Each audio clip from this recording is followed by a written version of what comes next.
तुम रेडी हो? बाज़िल अमसाल के रूम में दाखिल हुआ। हाँ बस 1 मिनट। अमसाल बाज़िल को देखा जो ब्लैक टी शर्ट और ब्लैक ही जीन्स पहने रेडी खड़ा था। उसने भी बाज़िल जैसी ड्रेसिंग कर रखी थी। Okay I am ready. Amsal ने अपना नकाब लगाया और एक नकाब बाज़िल को पकड़ाया। दोनों ने अपनी अपनी पिस्टल कमर के बैक साइड पर अड़सी, टी शर्ट्स को सेट किया और बाहर की तरफ बढ़े। पिछली दीवार फलांगते हुए बाहर कूद गए। इस बात से बेखबर खिड़की में खड़े रासिम साहब उन्हें देख चुके थे। ठीक 2 घंटे बाद उसी रास्ते से अंदर दाखिल हुए। मोहतात अंदाज में आगे पीछे देखकर चलते हुए वो सीढ़ियों पर पहुंचे तो वहां पर रासिम साहब को देखकर ठठक कर रुक गए। स्टडी में आओ, स्पार्ट अंदाज में कहते वो आगे बढ़े। उनके पीछे पीछे वो स्टडी में दाखिल हुए तो रासिम साहब सोफे पर टेक लगाकर टांग पर टांग चढ़ाए बैठे थे। दोनों उनके सामने जाकर खड़े हो गए। इतनी रात को कहाँ गए थे तुम और क्या करके आ रहे हो? उन दोनों को कशमकशी नज़रों से घूरते हुए रासिम साहब ने पूछा। वो बाबा अमसाल ने गला खनखनाते हुए बात शुरू करना चाहिए, लेकिन रासिम साहब ने हाथ उठाकर रोक दिया। इससे पहले कि तुम बात शुरू करो, मैं एक बात साफ साफ बताना चाहता हूँ। मुझे सिर्फ सच सुनना है, रासिम साहब ने रोबदार लहजे में कहा तो अमसाल ने बाजिल को सच बताने का इशारा किया। छुपाने का कोई फ़ायदा नहीं था।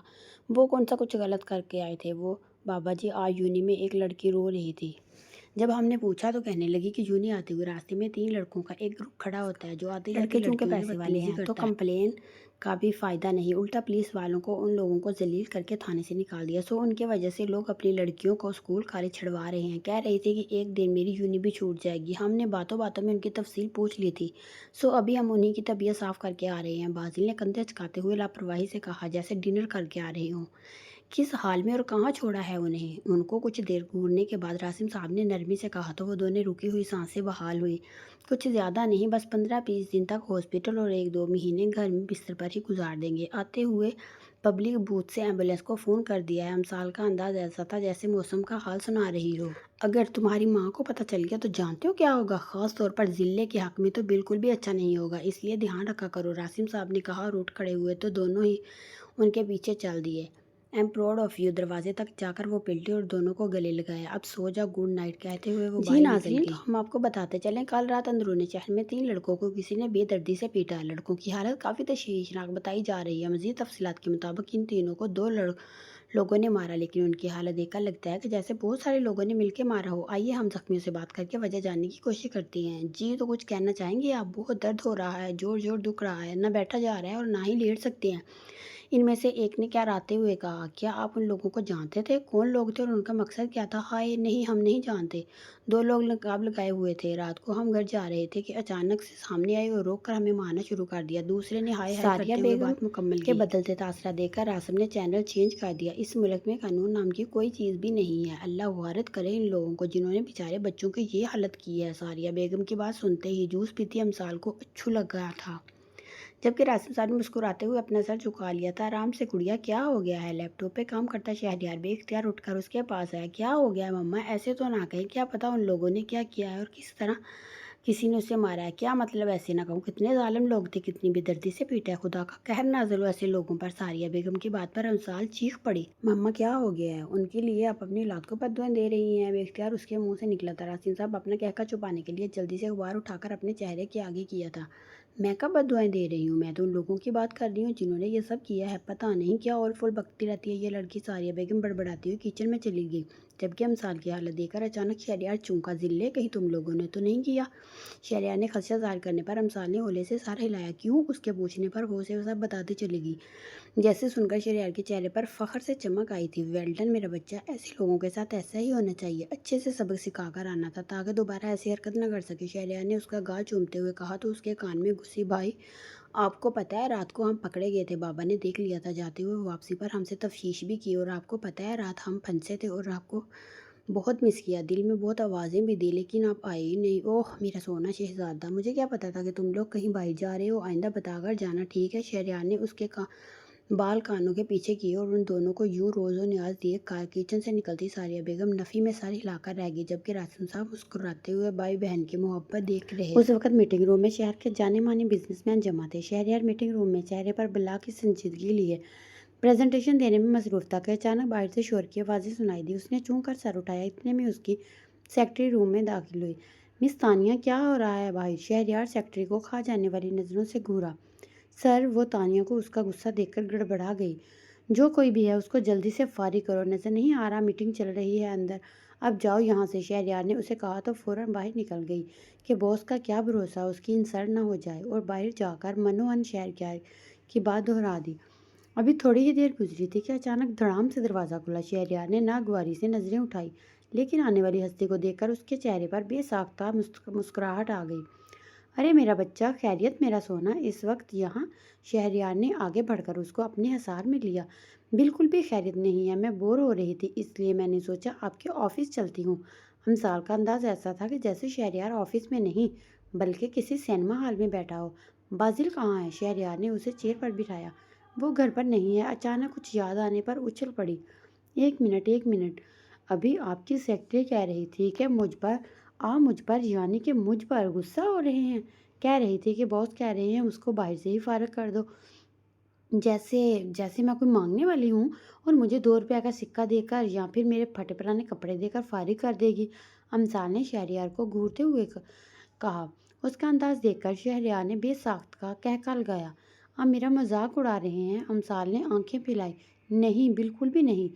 شہریار نے جھٹ نفی میں سر ہلایا، البتہ اس کے ہونٹوں پر ابھی بھی دبی دبی ہنسی تھی۔ میں نہیں بولتی آپ سے، امثال نے خفگی سے رخ موڑا۔ اوکے سوری، شہریار نے اس کے سامنے نیچے بیٹھتے ہوئے کہا۔ اچھا دیکھو، وہ جو جیپ تم نے مجھے دکھائی تھی نا، وہ کل تک آ جائے گی، اب تو سوری ایکسیپٹ کر لو۔ شہریار نے ایک ہاتھ سے اپنا کان پکڑا تھا۔ اوکے، اب آپ چلیں، مجھے باہر جانا ہے آپ کے ساتھ، امثال نے چیئر سے اٹھتے ہوئے کہا اور اس کا ہاتھ پکڑ کر اسے بھی اٹھایا۔ میں میٹنگ اٹینڈ کر لوں؟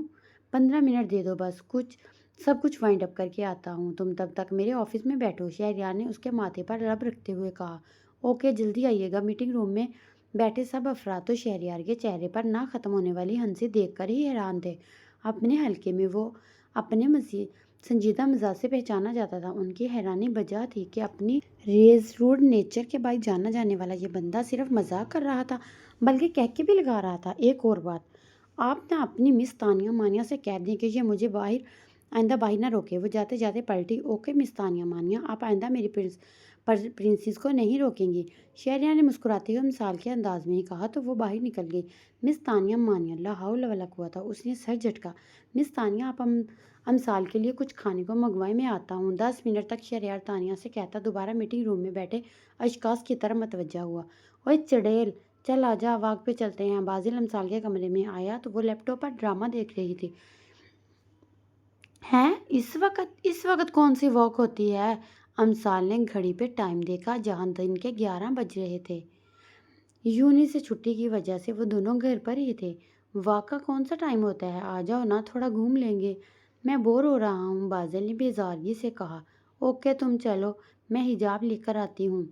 کچھ ہی دیر میں وہ دونوں اسلام آباد کی سڑکیں ناپ رہے تھے۔